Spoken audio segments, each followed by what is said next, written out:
Welcome to Fast Fiction.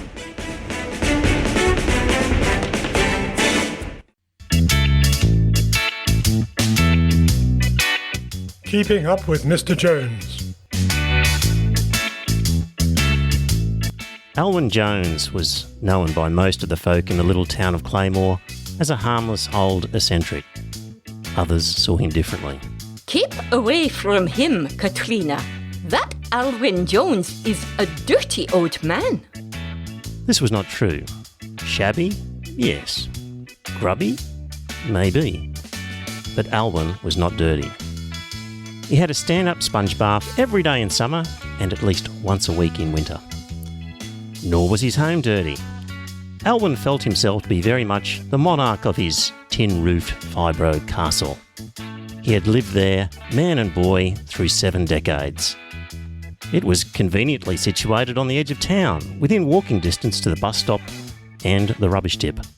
True, it had not seen a coat of paint in 5 decades, but every little treasure inside had been carefully chosen, loved and scrubbed and neatly stacked.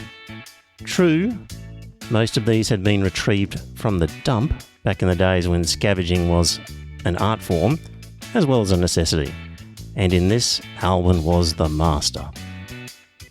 A 3-legged bed served admirably when propped up by old telephone books. A piece of wood slung between 2 stools was a sturdy table, and an old meat safe had become an excellent food cupboard.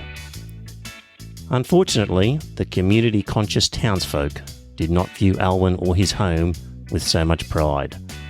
They would gather on corners or at the church hall and discuss the blight of the neighbourhood. It's a disgrace. It should be condemned. It's a disgrace. It should be condemned. That Alwyn Jones is nothing more than a dirty old man. It's nothing but a fire trap. Alwyn knew they talked of him, and although he did little to promote such attention, he did little to deserve it either. He kept to himself, did not bother anybody, and although it was true his childhood accident, resulting in one leg being amputated, had restricted his working life, he never tried to gain more benefits than entitled. And so he lived, content in his own way, isolated and alone, pottering among his bric-a-brac whilst muttering odes of joy to himself over his good fortune. Then, one day, long after the last neighbour had moved from the street, leaving a graveyard of empty dwellings, a shadow came into his life. It came in the shape of Lendl Jones.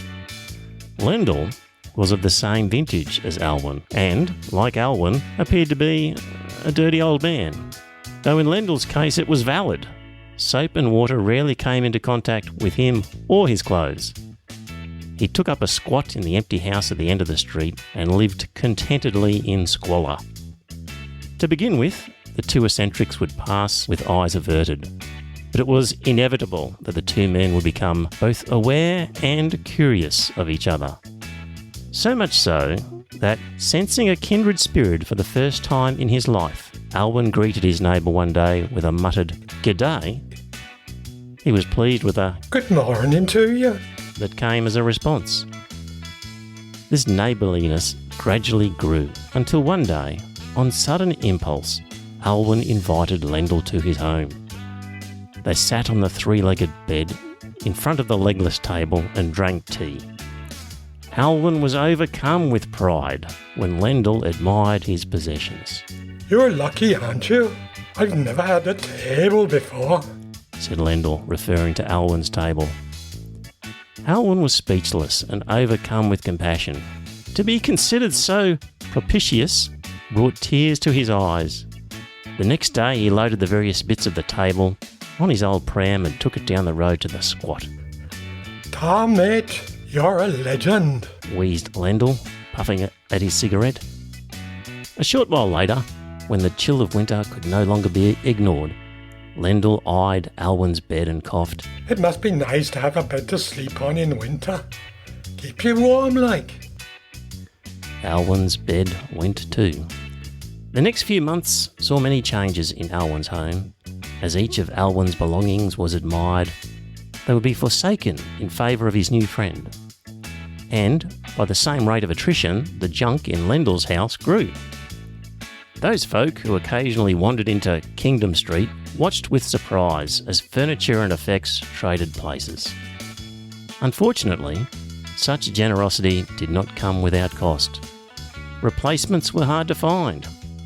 Since new bylaws prohibited scavenging at the dump, that particular Aladdin's Cave did not provide bounty anymore. Little by little, Alwyn was forced to buy items from the second-hand shop nearby. With high costs came low quality, and his effects became scant and utilitarian. The townsfolk transferred their aggressions accordingly. Now they ignored Alwyn, but were quick to expend their distrust on Kingdom Street's newest inhabitant. The place is a disgrace. It's a rat hole, a pest hole. It should be condemned. Keep on this side of the road, Katrina. That Lendl Jones is a dirty, smelly, revolting old man. And that's how Alwyn Jones found himself spiralling up the social ladder while falling down on ownership of material gains. You have been listening to Keeping Up with Mr. Jones, written by Brianda Cross, narrated by Trevor Bell, and performed by John Cross. If you have enjoyed this little story, please find more of our stories at fastfictionpodcasts.com. Thank you.